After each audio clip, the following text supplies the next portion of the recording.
I'm going to do a video on how to increase your performance and stopping power on your bicycle, i.e. motorized bicycle. I'm going to use this bike instead of the motorized bike over here because this one needs it done. But on my motorized bike, I do this like once a month, especially your rear brakes. If you clean the rim a lot, that works too. But I'm going to show you how a little piece of sandpaper will give you a way better performance in stopping, and it's cheap and easy and anyone can do it. Look at these brake pads. I'm so impressed by this bike. I've toured everywhere on it. There is over 20,000 miles on this bike.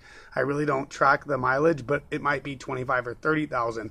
These tires, these Continental tires, I actually love these things. The rear one, which gets a lot more weight and pressure because it gets the way the bike rides every bike, and I skid, plus I'm heavy, I'm over 200 pounds. Look at that, and that's over 3,000 miles on these tires. The front one's like brand new still. Let's see if I can get that. Yeah, so those are nice tires. And the brake pads, they're the original brake pads. That's what I'm tripping on. And I've scuffed these at least 50 times with sandpaper the way I'm going to show you, which wears them down a lot more than riding. So here we go.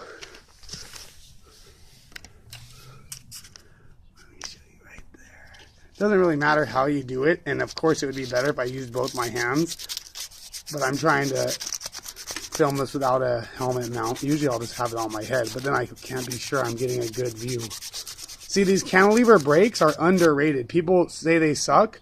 The pads are huge. They fold all the way out like this. V-brakes won't do that, so it makes it really easy to get to the pad.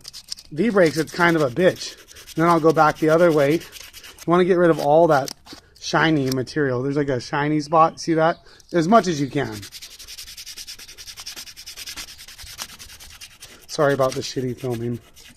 Trying to watch both so I can actually do a good job. Then blow off all that. You can clean inside the cracks if you want. If you don't want more rubber getting on your bike. But these motorized bicycles, the rear brakes are such a pain, especially with all the grease. People can't get them to stop. See, cantilever brakes rock. They just fold right out. I love cantilever. That's why I have this old bike. And this bike has been on very long tours with bags and all kinds of gear, towing a trailer, basically from Canada to Mexico. Like a 3-month straight tour.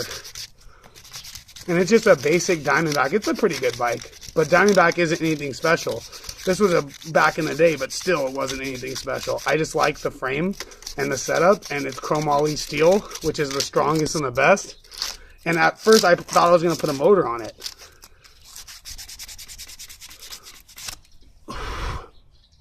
And I've been riding it for like, 8 years now. It's basically the only bicycle I ride. So that's all you do. It's nothing hard. Same thing in the front. If you don't know how to do these, if you have these style brakes, this is so easy. You just pull that. Done. And look how these just pop out like that. See how shiny they are? We'll see if you can see it. This one's really fucked up. It's not just shiny. It's like, it's not smooth. We'll see if I can smooth that out.